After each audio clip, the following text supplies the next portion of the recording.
So, Mary Lou McDonald was nominated as Taoiseach by her party and was roundly defeated with only 44 votes in her favour. There were 110 votes against and 14 abstentions. Now, I'm sure there will be many celebrating that fact while laughing at the apparent idiocy of Sinn Féin for bothering to nominate her at all, but to assume it was idiotic looks past and ignores, in my view, the very important ramifications of the vote. So let's take a closer look. So right off the bat, I'm sure everyone and their grannies knew that the nomination of Mary Lou McDonald was never going to pass. Fianna Fáil, Fine Gael, the not-so-independent independents and assorted others would surely vote against such a motion and the nomination would be defeated. Simple maths, really. And you know what? I'd wager Sinn Féin knew that too. So why then did they bother? Well, that's the question, isn't it? It would be easy to dismiss the nomination as a stunt or a desperate charge towards power, but is that really all it was? Personally, I don't think so, and I think the results of the vote have been very revealing. Since the election, all sorts of parties and independents have been making googly eyes at Fianna Fáil and Fine Gael in the hopes that they'll be brought along on the gravy train. Some of those were to be expected. Labour? Yep, I could see that, and it did not surprise me one bit to hear that Ivana Bacik was eager to talk government formation. I still cannot understand Labour gaining 11 seats. Do people not remember the last time they were in government? Do water charges ring a bell? Anyway, let's not go down that rabbit hole today. But here's the thing. All of Sinn Féin, Social Democrats, Labour and People Before Profit were calling for a vote left, transfer left pact in the run-up to the elections. All are on record as saying their preference was for a left government. So you would think that all of those parties would vote with Sinn Féin to nominate Mary Lou McDonald as Taoiseach, even if it was destined to fail. I mean, heading into the election, you'd have to think that all of Social Democrats, Labour and People Before Profit would know that should Sinn Féin garner enough seats to form a government without Fianna Fáil or Fine Gael, that they would be called upon to join them as the junior party, and in doing so, would have to support Mary Lou as Taoiseach, right? And yet,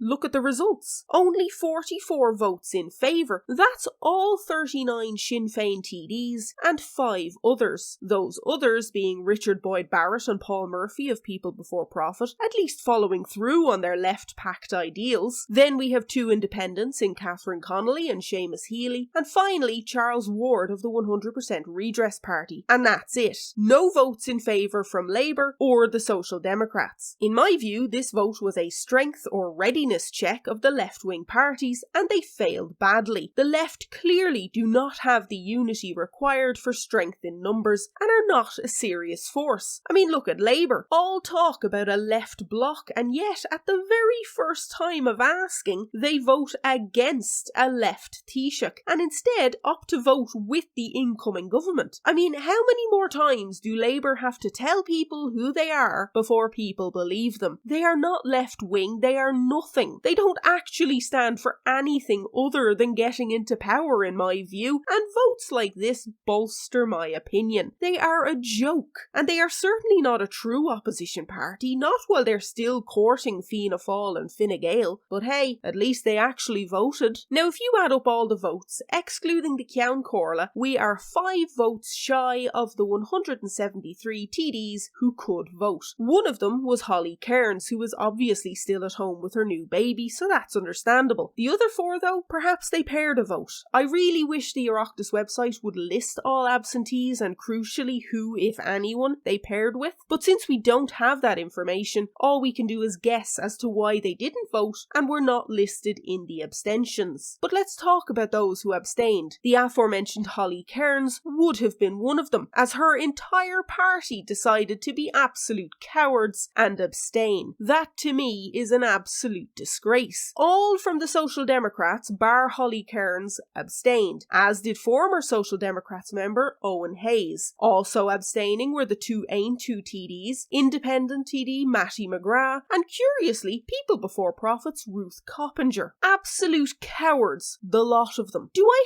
have to explain proportional representation to them? Seriously? Every single one of those 14 TDs are in Dáil Éireann, all sitting on a salary of €113,679 to represent the thousands of people who voted them into that cushy number. They are supposed to give voice to those who put their trust in them and voted for them, and they f***ing abstain? Are you for real? The Social Democrats. It's in their f***ing name, and they just say, the democratic process, we can't be arsed voting. No, that's not how this should work. In my view, abstentions should only be granted in cases where there is a conflict of interest, especially a financial one. This was a simple question that they all should have had the courage to answer, and they didn't. That's a slap in the face to those who voted for them. €113,679 a year, and they decide to sit on the fence. It's an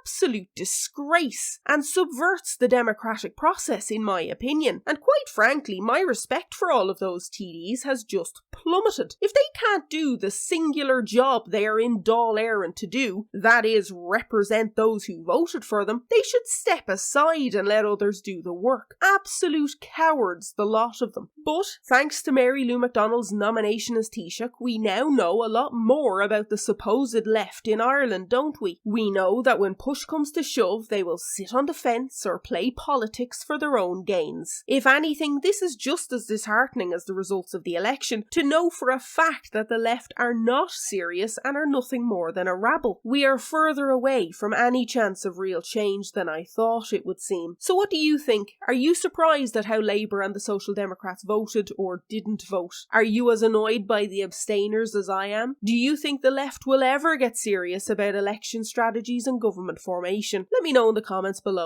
And that's me done for this year. A huge thank you to everyone who watched, liked, shared and engaged with my videos this year. I hope they've been informative and somewhat entertaining. Thank you to everyone who supported the channel through super thanks and coffees. It is always greatly appreciated and very humbling. So to sign off on 2024, I'd like to wish you all a very Merry Christmas and a wonderful New Year. No doubt I will be back in January with more news and opinions, so be sure to have notifications turned on so you don't miss it. And don't forget to spare a thought for those poor unfortunate TDs who have decided they need 5 whole weeks off for Christmas. God love them. Anyway, until next time, slán go fóill.